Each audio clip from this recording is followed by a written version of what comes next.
Benvinguts i benvingudes a un nou capítol de Cooperes o Competeixes, el concurs de preguntes on no hi ha comodí del públic perquè això ens sembla massa comunista.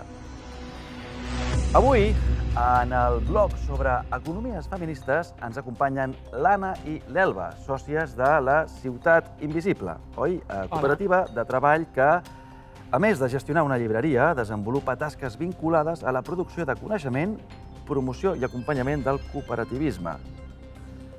Anna, quantes còpies del meu llibre s'han venut aquest mes a la Ciutat Invisible? Ostres, no em sona, no el tenim, jo crec, no? No, crec que no passes al nostre filtre. No el teniu perquè jo no he escrit cap llibre encara. Capitalisme o barbària? Serà un èxit de vendes. Ja em trucareu d'aquí uns mesos. Comencem amb la primera pregunta. Quina d'aquestes afirmacions és verídica? A.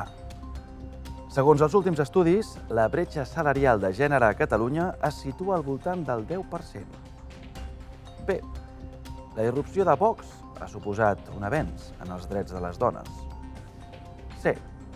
Margaret Thatcher va ser la primera ministra feminista del Regne Unit. D. Ni masclisme ni feminisme, més ajudes al turisme.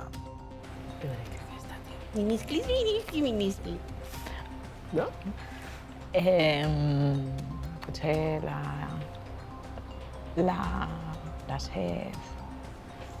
A, potser, no? És la més situada de Catalunya. Sí. La A, Descartem la Thatcher? descartadíssima. Doncs no és correcta. La resposta correcta és la B. La irrupció de Vox ha suposat un avenç en els drets de les dones, ja que defensa la igualtat entre homes i dones. Anem a la segona pregunta. Posar les cures al centre és A. Fer assemblees eternes i abraçar-se molt fort. B.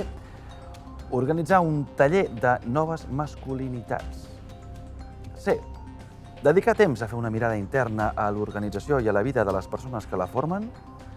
D. Tenir una jornada flexible, entrar molt aviat i sortir molt tard. La B és una perversió. Les abraçades són importants. Potser la B, no? Sí. La C? C? Incorrecte! Em temo que la mirada interna és important, però és molt més important fer tallers que reforcin l'autoestima dels homes.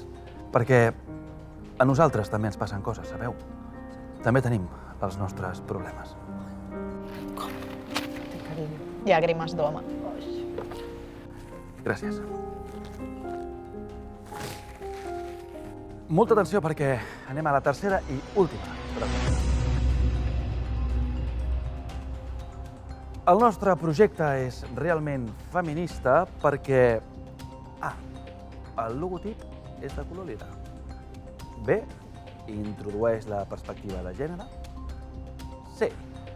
Som homes cis, però tots tenim una mare, una filla i una germana. D. Totes les respostes són correctes. Totes les respostes. Nivell La mare és un puntazo, sempre és important cosificar-los, no? La mare, la filla, la germana. I el lila, I el també. també. Però potser la B... Potser la B, no? Potser la B. Marquem la B. Doncs incorrecte! Em temo que heu caigut al parany, estimades. Totes les respostes eren falses. Un projecte econòmic que vulgui subsistir en el capitalisme mai pot ser realment feminista. Així és com ho veiem nosaltres, i si aquest no és el vostre concurs, presenteu-vos als Premis Micaela Chalmeta. Moltes gràcies i fins una altra.